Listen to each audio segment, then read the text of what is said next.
ಮಂಜೇಶ್ವರದ ಜಿಎಲ್ಪಿ ಶಾಲೆಯ ಸುತ್ತಮುತ್ತ ಗಿಡ ಪೊದರುಗಳು ಆಳೆತ್ತರಕ್ಕೆ ಬೆಳೆದು ನಿಂತಿದ್ದು ಭಯದ ವಾತಾವರಣದಲ್ಲಿ ಶಾಲಾ ಮಕ್ಕಳು ಪಾಠ ಕೇಳುವಂತಹ ಪರಿಸ್ಥಿತಿ ಬಂದೊದಗಿತ್ತು. ಈ ಸಮಸ್ಯೆಯ ಬಗ್ಗೆ ವಿ4 ನ್ಯೂಸ್ ಸಮಗ್ರ ವರದಿ ಬಿತ್ತರಿಸಿತ್ತು. ಇದೀಗ ಕೂಡಲೇ ಎಚ್ಚೆತ್ತ ಪಂಚಾಯತ್ ಅಧಿಕಾರಿಗಳು ಸೂಕ್ತ ಕ್ರಮಕ್ಕೆ ಮುಂದಾಗಿದ್ದಾರೆ.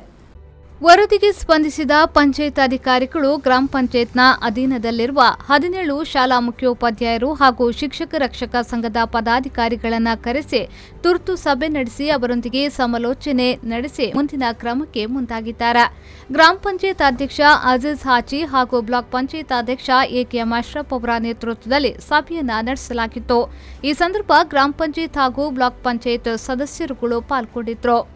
ಕಾಡು ಪೊದರುಗಳು ಆವರಿಸಿರುವ ಶಾಲೆಗಳಲ್ಲಿ ರಕ್ಷಕ ಶಿಕ್ಷಕ ಸಂಘದ ನೇತೃತ್ವದಲ್ಲಿ ಈ ತಿಂಗಳ 30ಕ್ಕೆ ಮುಂಚಿತವಾಗಿ ಶುಚಿತ್ವ ನಡೆಸಿ ಮಕ್ಕಳಿಂದ ಹಾವಿನ ಭೀತಿಯನ್ನ ಹೋಗಲಾಡಿಸಿ ವಿದ್ಯಾರ್ಥಿಗಳಿಗೆ ಬೇಕಾದ ಜಾಗೃತಿಯನ್ನ ಪಾಲಿಸುವಂತೆ ಸಭೆಯಲ್ಲಿ ನಿರ್ದೇಶಿಸಲಾಯಿತು.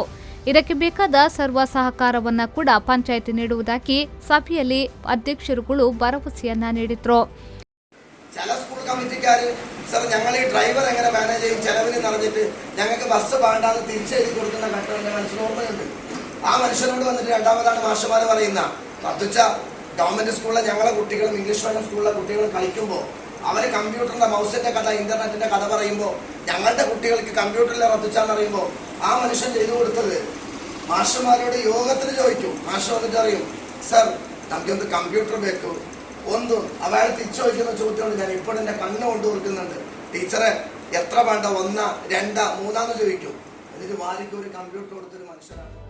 ಈ ಸಂದರ್ಭ ಸಭೆಯಲ್ಲಿ ಪಂಚಾಯತ್ನ ಕಾರ್ಯದರ್ಶಿ ಭಾಸ್ಕರ್, ಉಪಾಧ್ಯಕ್ಷೆ ಶಶಿಕಲಾ, ಮುಕ್ತಾರ್, ಸಂಸೀನಾ, ಅಬ್ದುಲ್ಲಾ, ಸುಪ್ರಿಯಾ ಶಣಿ, ಹಸೀನಾ ಮೊದಲಾದವರು ಹಾಜರಿದ್ದರು.